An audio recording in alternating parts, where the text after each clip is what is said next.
네, 지난 시간에 이어서 마태복음 5장을 보겠습니다. 마태복음 5장 27절부터 32절까지 오늘 공부하도록 하겠습니다.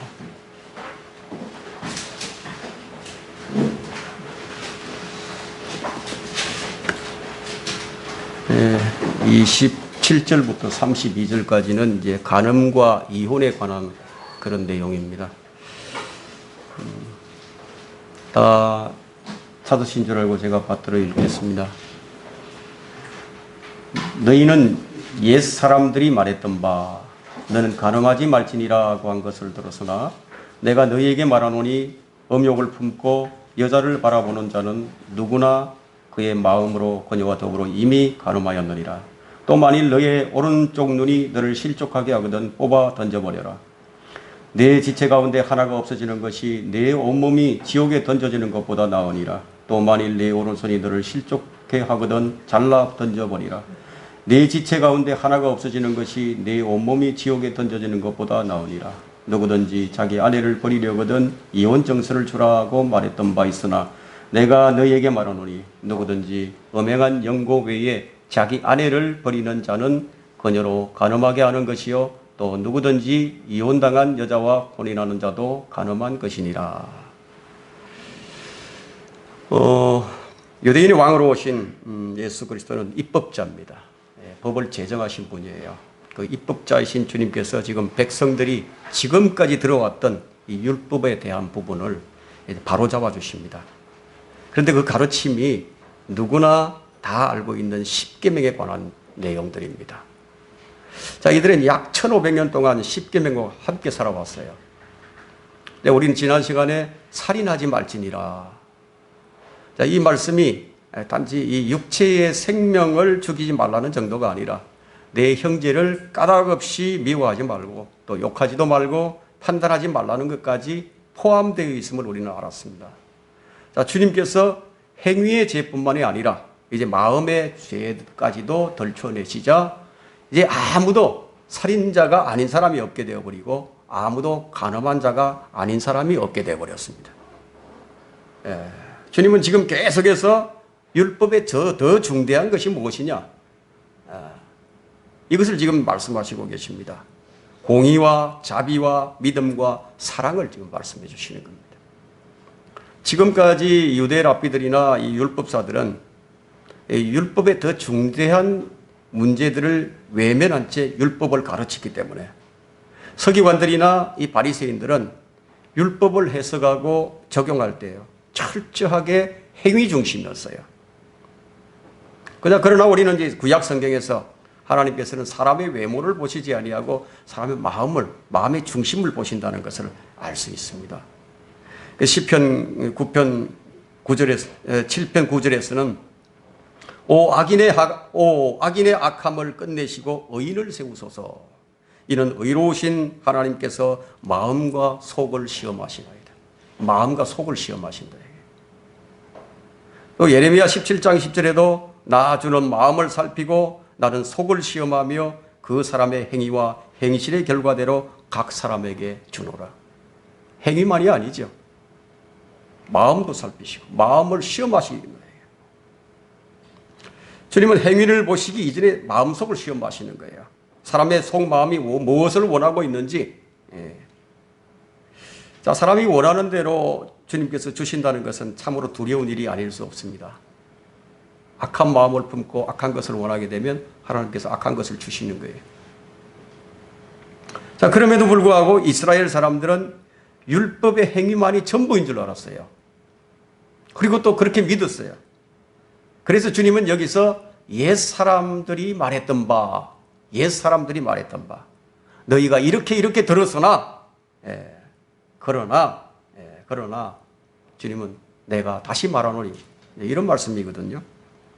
그들은 율법의 계명들을 다 들었습니다. 그러나 주님은 그 동일한 말씀으로 전혀 깨닫지 못했던 그 말씀을 해 주십니다. 주님은 지금 율법의 더 중요한 것이 무엇인지를 가르치고 계시는 겁니다. 그 마가복음 7장 7절에서는 사람들의 계명들을 교리들로 가르치니 자, 그들이 나를 헛되이 경배한다고 했죠. 책망을 하신 거죠. 지금도 마찬가지예요. 지금도 마찬가지입니다. 교리만을 붙들고 더 중요한 것은 간과해버립니다. 사람들은 성경이 교리와 책망과 바로잡음과 의로 훈육하기에 유익하다는 것을 다 아시죠. 예. 성경이 그것 때문에 주어진 것이라는 것을 디모데후서 3장 16절의 말씀을 통해서 압니다. 그런데 그것만 붙들고 거기에 교리가 가장 먼저 나오고 있으니까 그것만 중시하고 온전함을 향해서는 나가지 않아요. 교리의 틀을 확고히 세웠다면요. 그 다음엔 성경이 말씀하는 바와 같이 온전함으로 향해 나아가야 한다고. 이것을 간과해 버립니다. 여러분 히브리서 6장 1절 한번 살펴보세요.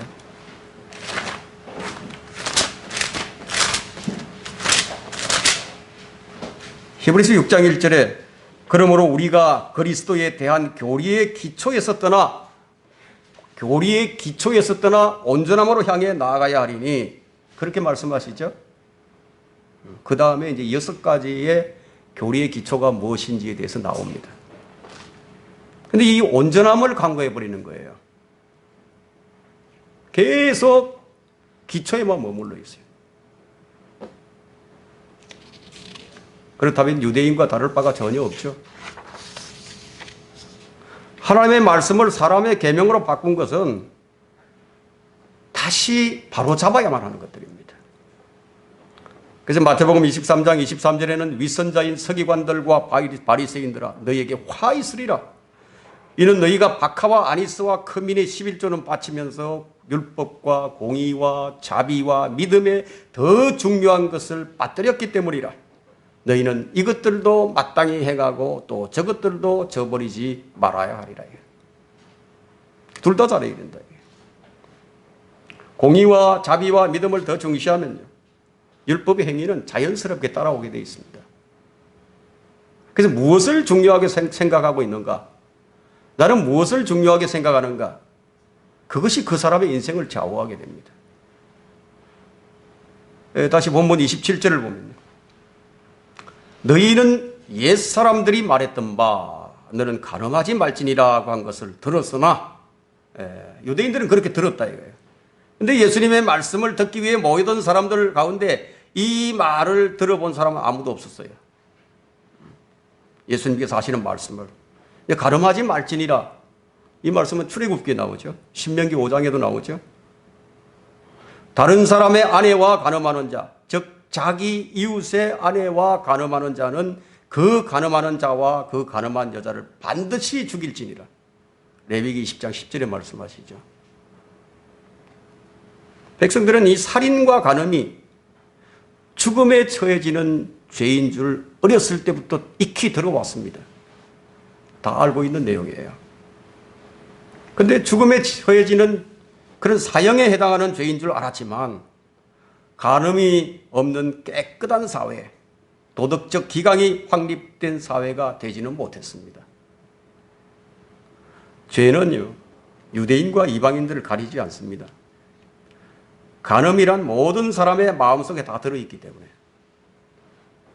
마태복음 15장 19절에서는 마음에서는 악한 생각과 간음과 살인과 간음과 음행과 도둑질과 거짓 증언과 모독이 나오느니라. 사람 마음에서 나온다. 간음이라는 것은 몸 밖에서 몸속으로 들어가는 것이 아니라 마음에서 나와서 몸의 행동으로 표현되는 거예요. 성경은 육신의 일들을 제시하는데요. 갈라디아서 이제 5장 19절에 육신의 일들이 무엇인지 분명하게 제시되고 있죠. 찾지 마시고 제가 읽겠습니다. 이제 육신의 일들이 분명히 나타나나니 곧 간음과 음행과 더러운 것과 음욕과 우상숭배와 마술과 원수매점과 다툼과 질투와 분노와 투쟁과 분열과 이단들과 시기와 살인과 술취함과 흥청거림과 또 그와 같은 것들이라. 내가 전에 말한 바와 같이 그런 짓을 하는 자들은 하나님의 나라를 상속받지 못할 것이라. 육신의 일들을 행하는 자들은 하나님 나라를 상속받지 못한다. 자, 이런 것들은 성령으로 자신의 몸의 행실을 죽이지 않으면 결코 해결될 수 없는 그런 문제들입니다. 28절을 볼까요? 28절. 본문이 28절에 내가 너희에게 말하노니 음욕을 품고 여자를 바라보는 자는 누구나 그의 마음으로 그녀와 더불어 이미 간음하였느니라.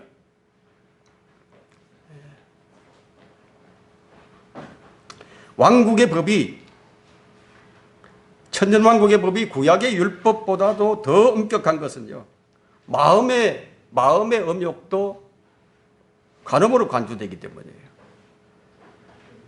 이것은 물론 그리스도인들에게도 해당됩니다.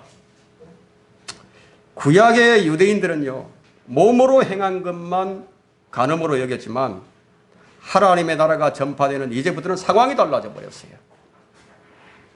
이것이 하나님의 경륜입니다. 하나님의 경륜은 매 시대마다 동일하지 않습니다. 그렇다면 주님께서는 왜 이런 말씀을 하신 것일까요? 우리는 그 이유를 발견해야 하는 겁니다. 구약의 유대인들에게는 돌판에 새겨진 계명이 주어졌죠. 자, 이것은 물리적인 나라, 가시적인 나라, 문자적인 나라에 해당되는 그런 법입니다.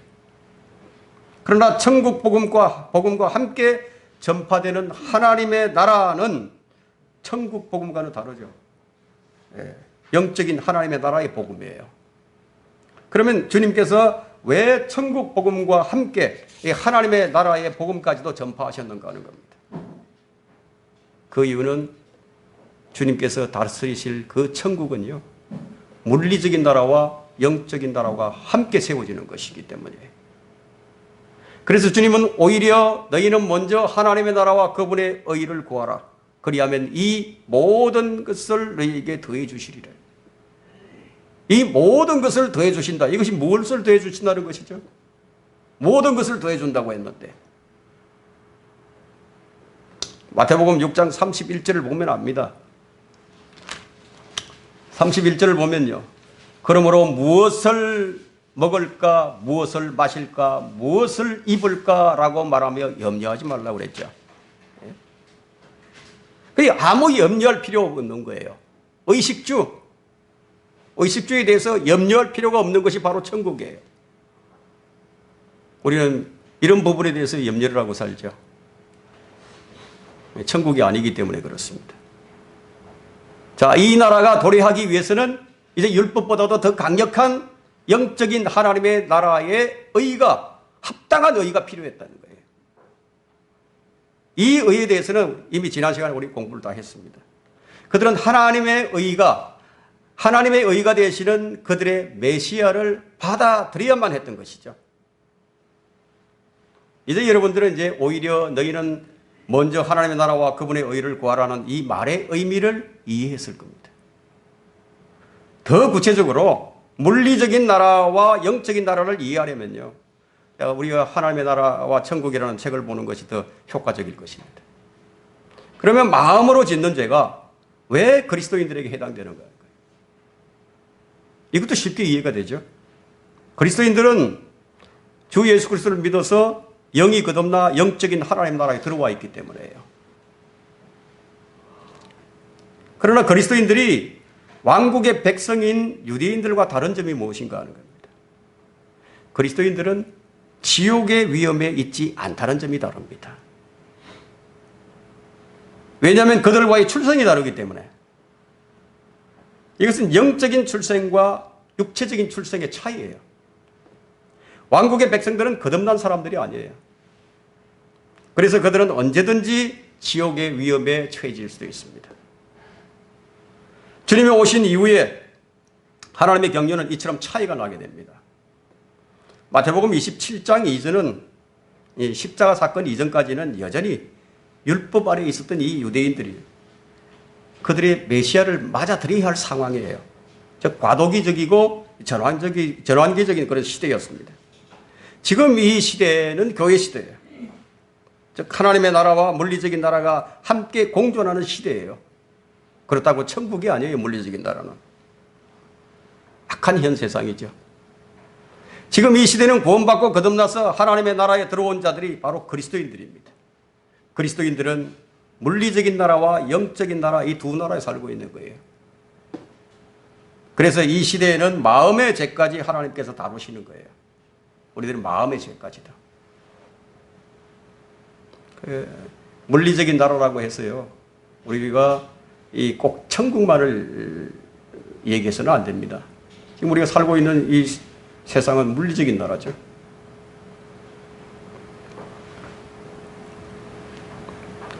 일반적으로 도덕적인 삶을 사는 사람들은 자신이 살인자요 또 간음자가 된다는 사실을 전혀 알 수가 없죠. 전혀 알지 못해요. 왜냐하면 그 도덕적으로 잘 깨끗하게 살기 때문에. 성경을 잘 모르기 때문이죠. 그들은 몸으로 행위로 하지 않은 것들은 인정하지 않아요. 그래서 자신의 마음이 얼마나 부패했고 자신이 짐승 같은 자인 줄을 알지 못하는 겁니다. 사람의 마음에 관해 언급하고 있는 이 성경의 기록들은 무수히 많습니다. 그 대표적인 말씀은 예레미야 17장 9절에 여러분이 잘 알고 있는 성경 구절이죠. 마음은 만물보다 거짓되고 심히 악하니 누가 그것을 알 수 있으리요. 예레미야 선지자는 이 세상에서 가장 추한 것, 가장 악한 것, 그것이 만물보다 더럽고 부패한 것이 사람의 마음인 것을 알았어요. 거듭난 사람들은 하나님을 알 뿐만 아니라 이 말씀을 통해서 자신의 부패함, 죄성, 사악함을 아는 사람들입니다. 자신의 죄인됨을 깊이 깨달은 사람들이죠. 우리는 우리 자신을 예외로 두지 않습니다. 하나님 앞에서 우리는 자신이 짐승 같은 존재임을 압니다. 지혜의 대명사인 솔로몬요, 사람이 짐승에 불과하다는 것을 알았습니다. 우리는 보통 이 금수만도 못한 사람이라는 이런 얘기를 가끔씩 하죠. 인면수심이라는 말도 많이 사용합니다. 전도서 3장 18절을 한번 보세요.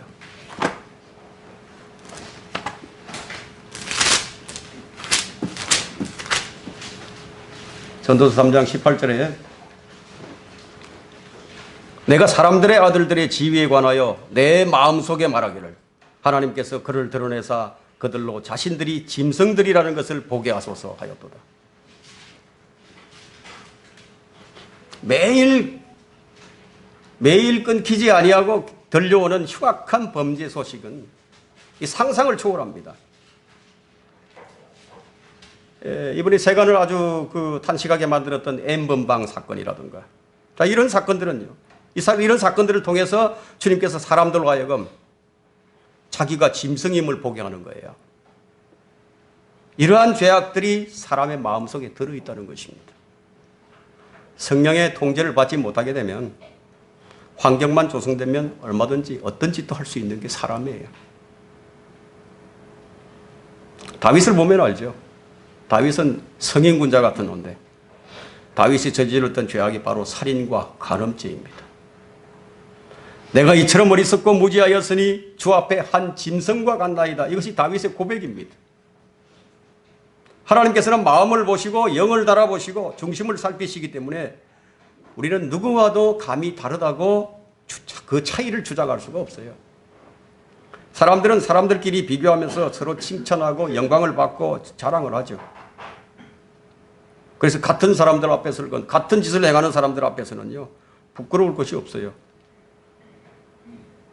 그들 앞에서는 의롭고 경건하게 살았다고 말할 수 있을 겁니다. 그러나 주님 앞에서는 모두 짐승과 같은 거예요. 주님께서 음욕을 품고 여자를 바라보는 자는 누구나 그의 마음으로 그녀와 더불어 이미 간음하였느니라. 자, 이 말씀을 하실 때, 자, 그 말씀을 들었던 그 무리들이 어땠을까요? 가슴이 철렁 내려앉았을 거예요. 이웃이나 형제를 미워하지 해보지 않은 사람들이 있겠습니까? 근데 그것이 살인이라 이거예요. 여자를 보고 음욕을 품지 않은 사람이 있겠어요? 그것이 간음이었다 이거예요. 주님의 입에서 나온 예리한 양날이 서 있는 이 칼, 하나님 말씀이 그의 마음속에 파고들 때 그들은 바로 자신이 살인자요 간음자라는 사실을 인정하지 않을 수가 없었던 거예요. 마음의 생각과 의도를 감찰하시는 주님의 말씀을 접하게 될 때 그들은 벌거벗은 채로 드러나지 않을 수가 없었던 겁니다. 주님께서는 이 율법이 몸의 행위 이전에 마음의 문제까지 다루고 계심을 말씀하심으로써 율법이 어떤 것인가에 대해서 정확하게 알려주시고 계십니다. 이들은 누구나 예외 없이 율법의 저주와 정죄 아래에 있음을 다시 한번 절감해야만 했던 겁니다. 주님께서 거듭 말씀하시는 것은요, 새로운 교리나 새로운 사상이나 새로운 가르침으로 그들에게 들려졌지만 그들이 알지 못했던, 그들이 놓치고 있었던 처음부터 사람을 향한 하나님의 뜻과 율법의 요구사항이 그러하다는 것을 지금 말씀해 주시고 계시는 겁니다. 그래서 성경 공부는 이런 것들을 찾아내는 거예요. 이것이 율법의 공이에요. 이것이 율법의 정신이에요. 주님은 말씀을 통해 사람의 육신은 율법을 행할 힘이 없다는 것을 지금 보여주시고 계십니다. 사람의 육신은 율법을 행할 능력이 없다 이거예요. 그렇다고 해서 죄인들을 향한 하나님의 거룩한 율법이 없어지거나 약화되거나 바뀌지 않아요. 율법은 죄를 정죄하고 심판하면서 의를 요구합니다. 그렇다면 우리 주님께서 말씀하시는 것이 무엇입니까? 율법으로 말미암지 않는 의, 다른 의를 요구하고 계시죠. 율법을 충족시키는 의가 있어야 된다. 믿음의 의를 구하라는 거예요. 믿음의 의를. 하나님의 의신 예수 그리스도를 통해 의롭게 되는 길을 제시해 주시고 계십니다. 그래서 너희는 먼저 하나님 나라와 그분의 의를 구하라고 얘기하는 겁니다. 주님께서는 믿는 자들의 의가 되시고자 율법의 끝이 되셨죠. 로마서 10장 4절에요. 이것을 생각한다면 쉽게 이해가 될 겁니다. 주님의 주된 사역은 한마디로 요약한다면 나를 믿으라예요. 나를 믿으라.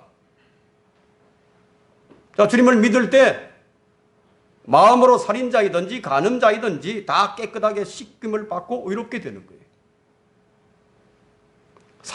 사도들이 전한 말씀도 동일합니다. 주 예수 그리스도를 믿으라 이거예요. 믿으라 이거예요. 그 예수 그리스도를 믿음으로써 율법으로 의롭게 될 수 없고 율법으로 결코 완전해질 수 없었던 모든 문제가 다 해결된다는 겁니다. 주 예수 그리스도를 믿을 때 양심은 정결하게 되고 죄는 용서되고 영은 살아나고 혼이 구원을 받는다 이거예요. 우리를 씻기는 것은 말씀의 물이에요. 성령의 새롭게 하심이죠. 그리스도의 피죠. 계시록 1장 5절에는 신실한 정인이시며 죽은 자들 가운데서 첫째로 나시고 땅의 왕들의 통치자이신 예수 그리스도로부터 은혜와 평강이 너희에게 있을지어다. 우리를 사랑하시어 자신의 피로 우리의 죄들에서 우리를 씻기신다. 자신의 피로써. 이것은 킹제임스 성경에만 있는 말씀이에요. 다른 곳에 다 삭제시켜버렸습니다. 여러분이 성경에 자신의 피로 우리의 죄들에서 우리를 씻으시고라는 이 말씀은 다른 데는 없다 이거예요.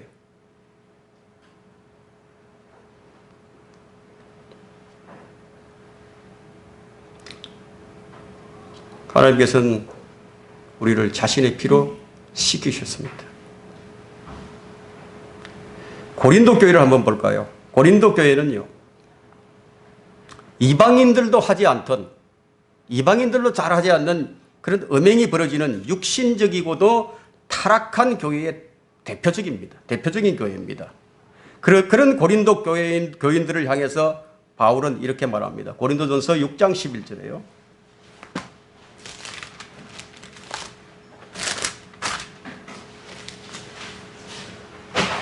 너희 가운데도 이런 일을 행하였던 자들이 들어 있었으나 너희가 주 예수 그리스도의 이름과 하나님의 영으로 씻음을 받았고 거룩하게 되었으며 의롭게 되었느니라. 여러분들이 거듭났던 그 순간을 한번 생각을 해보세요. 주님의 이름을 진심으로 불렀던 그 기억을 한번 더듬어 보세요. 그 순간을. 주님을 마음에 믿었을 때 그때 어떤 일이 일어났죠? 모든 죄가 나의 모든 죄가 깨끗하게 씻어졌다는 것. 이런 마음의 평안이, 자유가 주어진 것을 체험했을 겁니다. 일순간에 죄의 짐이 벗겨져 버리고 양심이 순수해지고 혼이 깨끗해지는 그런 놀라운 순간들이 있었을 겁니다. 너희가 주 예수 그리스도의 이름과 하나님의 영으로 씻음을 받았고, 이 말은요 이론적이나 신학적인 교리가 아니라 주님을 마음으로 믿고 영접하는 순간에 내적으로 실제적으로 일어난 사건이에요.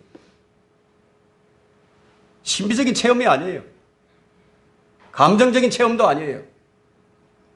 주님의 영이 내 안에 들어와서 이루시는 실제다 이거예요. 오늘날 기독교라는 종교는요, 교회 조직만 가졌을 뿐 예수 그리스도를 온 마음으로 믿을 때 일어나는 실제적인 사건을, 이 사건이 무슨 이야기인지 전혀 공감하지 못하고 있습니다. 믿음의 실제, 믿음의 결과가 자신 안에 전혀 없기 때문에 그렇습니다. 실제 이 복음을 통해서 예수님을 마음에 영접하는 일이 일어납니다. 그들은 그 순간에 변화를 경험합니다. 지금까지 한 번도 경험하지 못했던 자유와 평강이 깃드는 경험을 하게 됩니다. 주님의 평안이 마음에 깃들 때 일어나는 그런 체험이에요. 다시 본문으로 돌아와서 29절과 30절을 읽겠습니다. 또 만일 너의 오른쪽 눈이 너를 실족게 하거든 뽑아 던져버리라. 내 지체 가운데 하나가 없어지는 것이 내 온몸이 지옥에 던져지는 것보다 나으니라. 또 만일 내 오른손이 너를 실족게 하거든 잘라 던져버리라. 내 지체 가운데 하나가 없어지는 것이 내 온몸이 지옥에 던져지는 것보다 나으니라. 자, 참으로 이게 충격적인 말씀이죠. 충격적인 말씀이에요. 자, 이게 불구자가 되는 외에는 다른 방법이 없어요. 자, 이 말씀대로라면 아마 이 세상에 온전한 몸을 가진 자는 단 한 사람도 없을 겁니다. 그렇다면 주님께서 이 말씀을 비유로 말씀하신 것인가요? 아니면 문자 그대로 집행하라고 하신 것인가요? 우리는 성경에서 사도들이나 교부들이나 이 교회사의 어떤 성도들도 이 말씀대로 손을 잘랐다는 기록을 한 번도 본 적이 없습니다. 또 구약시대에서도 물론 이런 법이 집행된 적도 없었습니다. 그럼 환란 시대에도요, 이런 법이 문자 그대로 집행되지도 않습니다. 그러면 주님은 왜 이런 말씀을 하셨죠? 왜 이 말씀을 하셨죠? 주님께서 지금 천년왕국의 헌법을 제정하고 계시는 겁니다. 지금 우리는요, 몸을 자를 것이 아니라 우리 마음을 잘라야 합니다. 구약이나 신약이나 환란 시대의 사람들은 몸이 지옥에 던져지지 않아요. 코라의 반역에 가담했던 그 사람들을 제외한 그 누구도 죽은 몸은 땅에 묻혀 흙으로 돌아갑니다. 온몸이 지옥에 던져진 죄가 없어요. 지옥은 구원받지 못한 사람들이 몸이 아니라 혼이 가는 곳이에요. 혼이 갑니다. 그러나 천년왕국 때는 지옥이 입을 벌리고 있어요. 입을 벌리고 드러나 있습니다. 그래서 죄를 지은 사람은 산채로 지옥에 던져지게 됩니다. 천년왕국의 헌법이 얼마나 엄격한지, 율법보다도 훨씬 더 엄격하죠. 그러나 우리는 이 말씀들을 영적으로 적용할 수가 있습니다. 우리는 우리 지체를 자르는 대신에 무엇을 잘라야 하는가요? 하나님의 말씀은 성령의 칼이죠. 자, 하나님의 말씀은 우리의 혼과 영 그리고 관절과 골수를 찔러 가르기도 합니다. 우리는 손으로 하지 아니한 할례를 받았습니다. 즉 그리스도의 할례를 받았습니다. 이것이 성령에 의한 영적 수술입니다. 주님은 우리 안에 몸과 혼, 즉 그 사람과 속 사람을 분리시켜 버렸어요. 그리고 우리의 영이 주의 영과 합해져서 한 영이 되어 버렸습니다. 그러므로 우리는 불의의 병기가 되는 우리 지체를 죽일 수 있게 될 거예요. 골로새서 3장 5절에는요. 그러므로 땅 위에 있는 너희 지체를 죽이라. 곧 음행과 부정과 사욕과 악한 색욕과 탐심이니 탐심은 곧 우상숭배니라. 이것이 우리가 죽여야 할 우리 지체들이에요. 우리는 이것을 죽여야 하는 거예요. 무엇으로? 성령을 통해서. 로마서 8장 13절을 한번 보세요.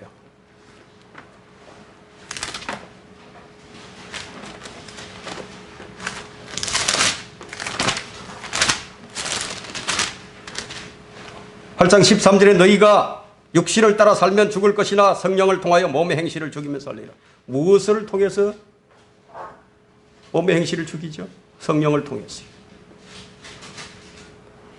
성령에 가린 하나의 말씀으로 죽여야 하는 거예요. 우리는 우리 자신을 실족해 하는 지체들을 하나하나 죽이다 보면요. 결국은 뭐죠? 결국은 온몸이 죽어야 한다는 사실을 알게 됩니다. 온몸이 죽어야 된다. 이게. 눈은 악하고 입은 열린 무덤이고 혀는 거짓말을 하고 입술 아래는 독사의 독들이 있고 발은 피 흘리는데 빠르고요. 그래서 주님께서 우리 자신의 몸으로 우리 대신 십자가에 못 박혀 죽으신 거예요. 우리 지체들 가운데 하나라도 건질 게 있는 거 보세요.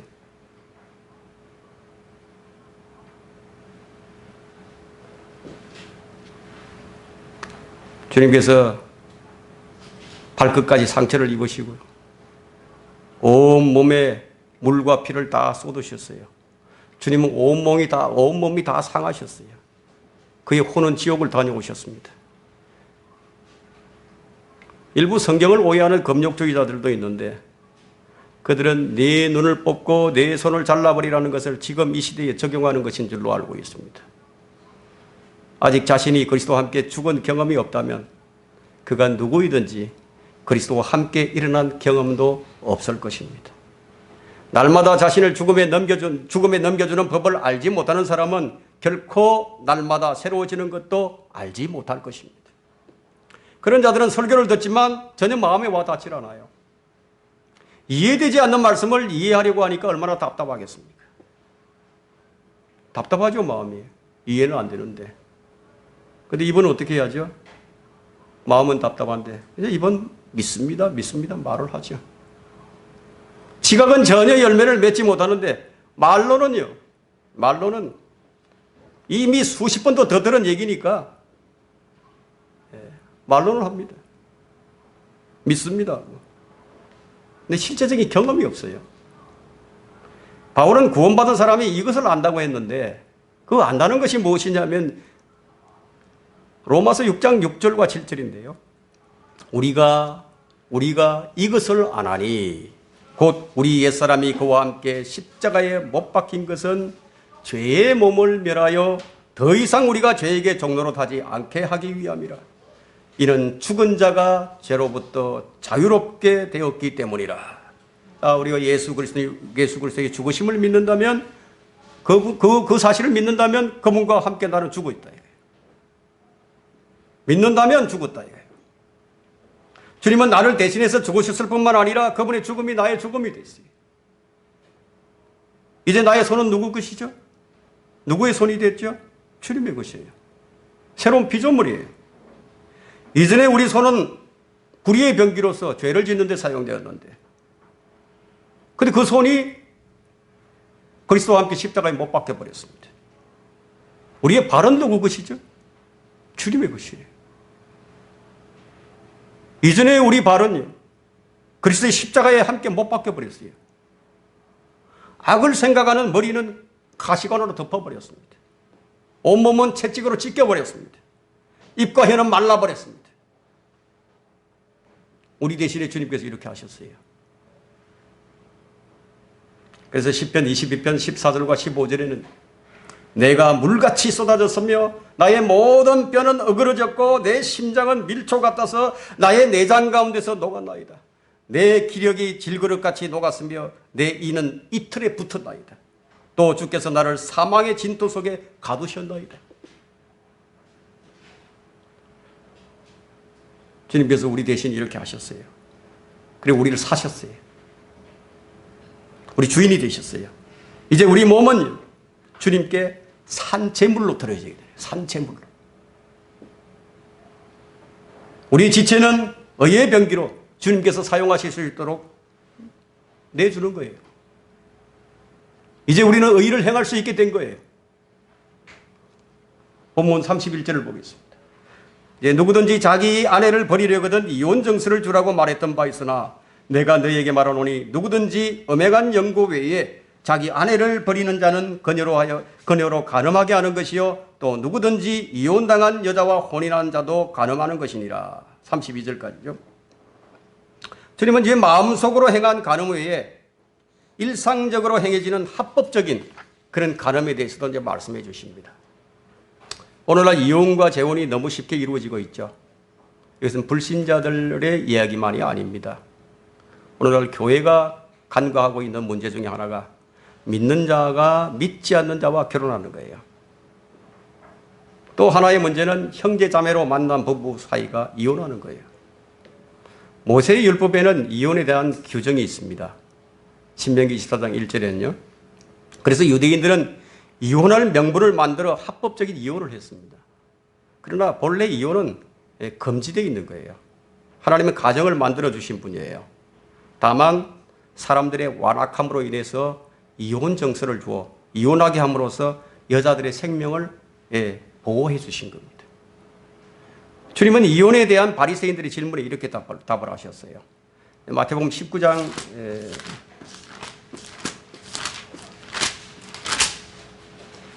3절로부터 8절입니다.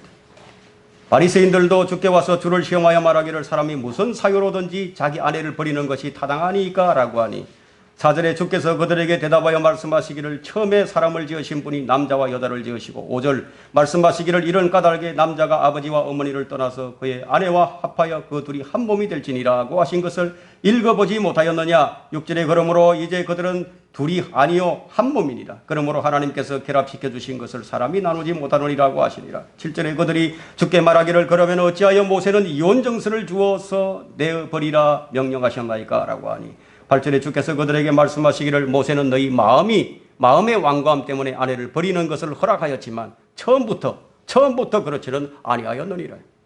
처음부터는 안 그랬다 이거예요. 이혼을 허락한 이유가 뭐예요? 사람의 마음이 완고하니까. 율법으로 이제 규정한 것이지만 주님은 이혼 사유는 음행뿐이라고 얘기합니다. 다른 이유로 이혼하는 것은 간음하게 하는 것이며 이혼당한 여자와 결혼하는 자도 간음한 것이라고. 재혼의 사유는요 사별뿐이죠. 그렇다면 그러면 그리스도와 혼인한 사람이 죽어야만이 옛사람이 죽어야만 가능해지는 거예요. 사별뿐이니까 죽어야만 하기 때문에. 그래서 그것이 로마서 7장 4절에 설명하고 있습니다. 그리스도인의 경우는 첫째 배우자의 음행이 있을 때 이것은 합법적인 사유가 됩니다. 이혼 사유입니다. 둘째 불신자인 배우자가 이혼을 요구할 경우에는 합법적인 이혼 사유가 됩니다. 그래서 고린도전서 7장 15절에 그러나 믿지 않는 자가 떠나겠다면 그를 떠나게 하라. 형제와 자매나 그런 일에 매여 있지 아니하느니라. 그러나 믿는 자가 믿지 않는 자의 배우자에게 먼저 이혼을 요구하면 안 되는 거예요. 이혼한 경우에는 혼자 살든지 다시 재결합하는 것이 성경적입니다. 셋째는 배우자가 주님을 믿지 못하게 하거나 배교를 부추기는 경우에 그것도 이혼 사유가 됩니다. 흔히 욥의 아내를 예로 드는데요. 구약의 율법에 따르면 간음은 죽이게 돼 있죠. 그리스도인들 경우에도 이런 경우에는 가능한 거예요. 예. 그 외에 성격 차이가 어떻고 하는 것은 이혼 사유가 될 수 없습니다. 주님은 율법과 간음에 대해서 너무 분명하게 다루셨습니다. 자, 우리는 이 말씀을 통해 우리 자신을 발견해야 되는 거예요. 내 자신을. 예. 내 마음을 살펴야 합니다. 주님이 우리를 구원해 주신 은혜를 기억할 뿐만 아니라 우리 몸을 주님께서 사용하실 수 있도록 내어드림으로써 하나님께 영광을 돌리는 그리스도의 아름다운 신부들이 되어야 할 것입니다. 잘 정리하시고 여러분의 산 지식으로 삼으시길 바랍니다. 다음 시간에 계속하도록 하겠습니다.